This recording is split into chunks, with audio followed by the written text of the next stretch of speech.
25 থেকে 30 লক্ষ টাকা ব্যয় করে আমরা অনার্স মাস্টার্স গ্রাজুয়েশন কমপ্লিট করার পরে মাত্র 4 বছর, এখন হচ্ছে 2 বছর, 6 বছর।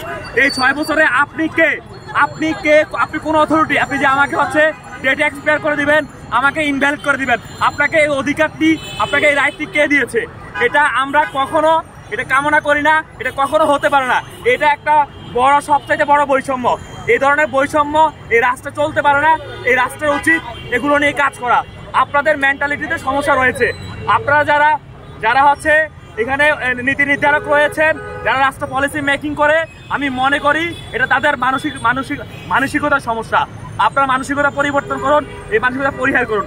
উন্নত বিশ্ব যদি এই হচ্ছে উন্নত করে দিয়ে, তারা যদি 162টি কান্ট্রি, উন্নত যে বিশ্বগুলো, তারা যদি হচ্ছে তারা এগিয়ে যেতে পারে, তারা যদি ডেভেলপমেন্ট করতে পারে, তারা যদি তাদের দেশকে পরিবর্তন করতে পারে, আমরা বাংলাদেশে কেন পারবো না? আমি মনে করি এটা কেবলমাত্র আমাদের মানসিকতার সমস্যা রয়েছে।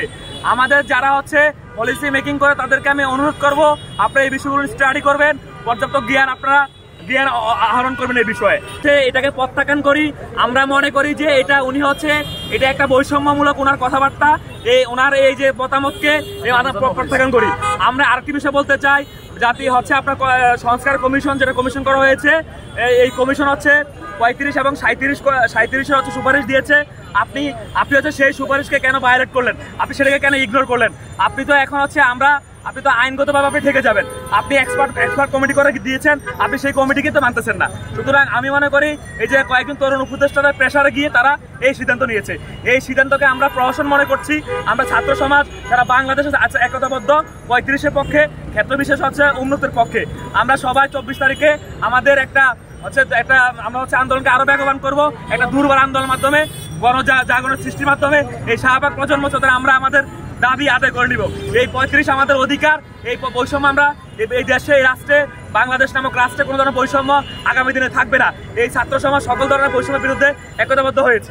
চাকরিতে বয়সের সীমা বৃদ্ধি করার লক্ষ্যে আমরা এই চাকরিতে বয়স বৃদ্ধি করার লক্ষ্যে বাংলাদেশের যে সবচেয়ে বড় বড় যে দলগুলো আছে, সেই দলগুলোর আমরা সুপারিশ নিয়েছি। এর মধ্যে হচ্ছে বিএনপির মহাসচিব মির্জা ফখরুল ইসলাম আলমগীর স্যার, তারপরে গণ অধিকার পরিষদের সহযোগিতা বিপি নুরুল হক নূর ভাই সহ, জামাতের আমির সহ বিভিন্ন রাজনৈতিক দলগুলো এবং সুশীল সমাজসহ সাংবাদিক দল সবাই এই 35-এর পক্ষে জোর সুপারিশ করেছে এবং আমাদের এই 35 যৌক্তিক দাবি মেনে নিয়েছে। দেখেন, উন্নত বিশ্বের এই কথা আর দীর্ঘ 12 বছর যাবত আমরা বলে আসতেছি আমাদের এই 35 দাবিটি যৌক্তিক, কিন্তু কেন যেন এই আওয়ামী সরকার, স্বৈরাচারী সরকার আমাদের এই যৌক্তিক দাবিটুকু মেনে নেয়নি। এখন আমাদের এই বর্তমান সরকার আমাদের এই যৌক্তিক দাবিটি অবশ্যই মেনে নেবে, না হয় আমরা 24 তারিখ মহাসমাবেশ ঘোষণা করেছি। আমরা 24 তারিখের আগে যাতে আমাদের সরকার আমাদের এই যৌক্তিক দাবিটুকু মেনে নেয় এবং 35-এর প্রজ্ঞাপন ঘোষণা করা হয়।